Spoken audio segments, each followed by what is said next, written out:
Hi friends, ಎಲ್ಲರಿಗೂ ನಮಸ್ಕಾರ. ನಾನು ನಿಮ್ಮ ಮರಿಯಮಾಲಾ. ಬನ್ನಿ ಇವತ್ತಿನ ದಿನ 3D ಬಲೂನ್ ಯಾವ ರೀತಿ ಮಾಡೋದು ಅಂತೇಳಿ ನೋಡೋಣ. ಎಲ್ಲರೂ ನಾರ್ಮಲಾಗಿ ಬಲೂನ್ನ ಡ್ರಾ ಮಾಡಿರ್ತಾರೆ. ನಾನು ನಿಮಗೆ ಏನು ತೋರಿಸ್ಕೊಡ್ತಾ ಇದ್ದೀನಿ ಅಂದರೆ 3D ಬಲೂನ್ ಯಾವ ರೀತಿ ಮಾಡೋದು ಅಂತೇಳಿ. ಫಸ್ಟ್ ನಾನು ಇದು ಮಾಮೂಲಿ ಕೇಕ್ದು ಪ್ಲೇಟ್ ಬಿದ್ದೀನಿ, ಎಂಟಿ ಪ್ಲೇಟ್.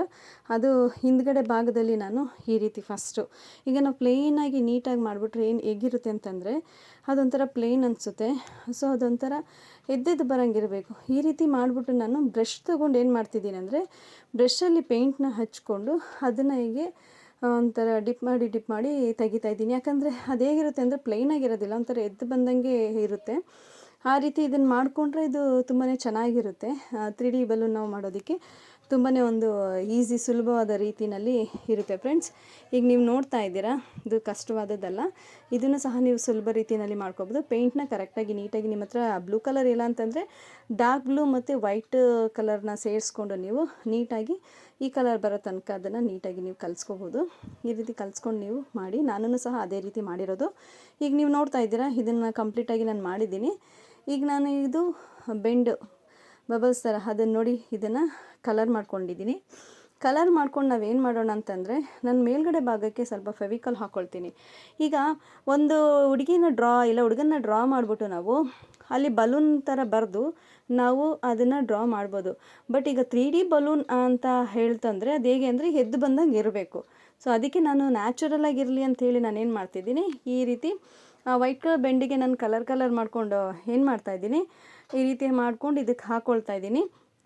ಇದ್ರ ಮಧ್ಯದಲ್ಲಿ ಏನು ಮಾಡ್ತೀನಿ ಅಂತಂದರೆ ಫಸ್ಟು ಒಂದು ಕೋಟ್ ಆದಮೇಲೆ ಈಗ ನಾನು ದಾರ ತೊಗೊಂಡು ಆ ದಾರನ ಸಣ್ಣದಾಗಿ ಎಳೆ ಮಾಡಿಕೊಂಡು ಫೆವಿಕಾಲ್ ಹಾಕಿ ಅದನ್ನು ಅಂಟಿಸಿ ಮತ್ತು ಅದ್ರ ಮೇಲೆ ಇನ್ನೊಂದು ಸಲ ಇದು ಬೆಣ್ಣೆ ಹಾಕ್ತೀನಿ. ಅದಕ್ಕಿಂತ ಮುಂಚಿತವಾಗಿ ಒಂದು ಸಣ್ಣದಾದ ಒಂದು ಟಿಪ್ಸ್ ಕೊಡೋದಕ್ಕೆ ಇಷ್ಟಪಡ್ತೀನಿ ಫ್ರೆಂಡ್ಸ್. ಈ ಮುಖದಲ್ಲಿ ಕರೆ ಆಗಿರುವಾಗ ಏನು ಕ್ರೀಮ್ ಏನು ಹಾಕಿದ್ರೂ ತುಂಬಾ ಹೋಗೋದಿಲ್ಲ, ಸಾಮಾನ್ಯವಾಗಿ ಹಾಗೆ ಉಳಿಯುತ್ತೆ. ಒಂದು ಮನೆ ಮದ್ದು ಏನಂತಂದರೆ ಅರಿಶಿನ ಪುಡಿ. ಅರಿಶಿನ ಬಂದು ಮೈ ಅರಿಶಿನ, ಅದು ಒಳ್ಳೆಯ ಒಂದು ಅಂಶ, ಅದು ಒಳ್ಳೆ ಆ್ಯಂಟಿಬಯೋಟಿಕ್. ಅದು ಗಾಯಗಳಿಗೂ ಒಳ್ಳೆಯದು ಮತ್ತು ಮುಖದಲ್ಲಿ ಕರೆ ಇರೋದಕ್ಕೂ ಸಹ ಅದು ತುಂಬಾ ಒಳ್ಳೆಯದು. ಯಾಕಂದರೆ ಫಾರ್ ಎಕ್ಸಾಂಪಲ್ ನನ್ನ ಮುಖದಲ್ಲಿ ಏನಾದರೂ ಕರೆ ಆಯಿತು ಅಂತಂದರೆ ನಾನು ನೈಟ್ನಲ್ಲಿ ಅದು ಅರಿಶಿನ ಹಾಕಿ ಬೆಳಗ್ಗೆ ಎದ್ದು ನಾನು ತೊಳ್ಕೊಳ್ತೀನಿ. ಸ್ವಲ್ಪ ಅದು ಅದೇ ರೀತಿ ಕರೆ ಇದ್ರೂ ಏನೂ ಆಗೋದಿಲ್ಲ.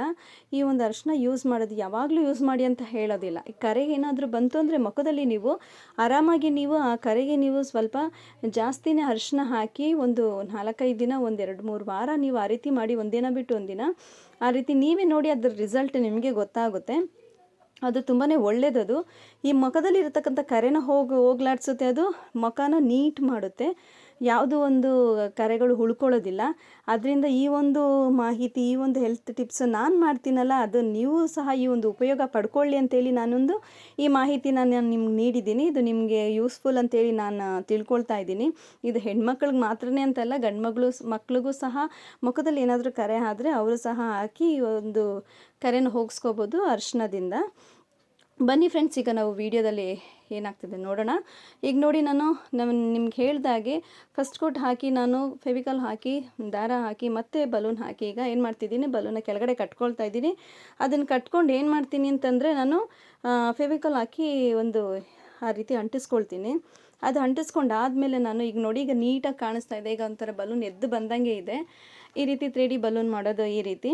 ನಾನೇನು ಮಾಡ್ತೀನಿ ಅಂದರೆ ಕೆಳಗಡೆ ಈ ಒಂದು ಲೆಫ್ಟ್ ಸೈಡ್ನಲ್ಲಿ ಏನು ಮಾಡ್ತೀನಿ ಅಂದರೆ ಒಂದು ಹುಡುಗಿ ಥರ ಡ್ರಾ ಮಾಡ್ತೀನಿ. ಈ ರೀತಿ ಡ್ರಾ ಮಾಡಿಕೊಂಡು ನಾವು ಏನು ಮಾಡೋಣ ಅಂದರೆ, ಯಾಕಂದರೆ ಅದು ಒಂದು ಡ್ರಾ ಮಾಡಿ ನಾವು ಅದು ಹಿಡ್ಕೊಂಡಿರೋಂಗೆ ಮಾಡಿದ್ರೆ ನಾವು ದೂರದಲ್ಲಿ ನಾವು ಗೋಡೆಗೆ ಅದು ವಾಲ್ ಹಾಕಿದಾಗ, ಅದನ್ನು ಹ್ಯಾಂಗ್ ಮಾಡಿದಾಗ ಅದು ಹೇಗೆ ಅನಿಸುತ್ತೆ ಅಂತಂದರೆ ಒಂದು ಹುಡುಗಿ ಬಲೂನ್ ಹಿಡ್ಕೊಂಡಿರೋಂಗೆ ಇರುತ್ತೆ. ಆ ರೀತಿ ನಾವು ಒಂದು ಕ್ರಿಯೇಟಿವ್ ಆಗಿ ನಾವು ಮಾಡ್ಬೋದು. ಎಲ್ಲನೂ ಯೋಚನೆ ಮಾಡಿ ಮಾಡ್ಬೋದು ಫ್ರೆಂಡ್ಸ್, ಇದೇನು ಕಷ್ಟ ಅಲ್ಲ. ಈಗ ನೋಡಿ ರೆಡಿಯಾಗಿದೆ. ನೀವೇ ನೋಡಿ, ಈಗ ದೂರದಿಂದ ನೋಡ್ತಿದ್ರೆ ಯಾವ ರೀತಿ ಕಾಣಿಸ್ತಾ ಇದೆ ಅಂತೇಳಿ. ಈ ಒಂದು ವಿಡಿಯೋ ನಿಮಗೆ ಇಷ್ಟ ಆಗಿದೆ ಅಂತ ನಾನು ತಿಳ್ಕೊಂಡಿದ್ದೀನಿ. ಇಷ್ಟ ಆಗಿದ್ದರೆ ಲೈಕ್ ಮಾಡಿ, ಸಬ್ಸ್ಕ್ರೈಬ್ ಮಾಡಿ, ನನ್ನ ಚಾನಲ್ಗೆ ಸಪೋರ್ಟ್ ಮಾಡಿ ಅಂತೇಳಿ ನಾನು ನಿಮಗೆ ಹೇಳ್ತಾ ಇದ್ದೀನಿ ಫ್ರೆಂಡ್ಸ್. ನಿಮ್ಗೆ ಇಷ್ಟ ಆಗಿದ್ದರೆ ಈ ವಿಡಿಯೋ ನನ್ನ ಕಮೆಂಟ್ಸಲ್ಲಿ ತಿಳಿಸಿ, ಮೆಸೇಜ್ ಮಾಡಿ ಅಂತೇಳಿ ನಾನು ನಿಮ್ಮನ್ನ ಕೇಳ್ಕೊಳ್ತಾ ಇದ್ದೀನಿ. ಈ ವಿಡಿಯೋ ಇಷ್ಟ ಆಗಿದೆ ಅಂತ ನಾನು ನಿಮ್ಗೆ ತಿಳ್ಕೊಂಡಿದ್ದೀನಿ ಫ್ರೆಂಡ್ಸ್. Thank you friends.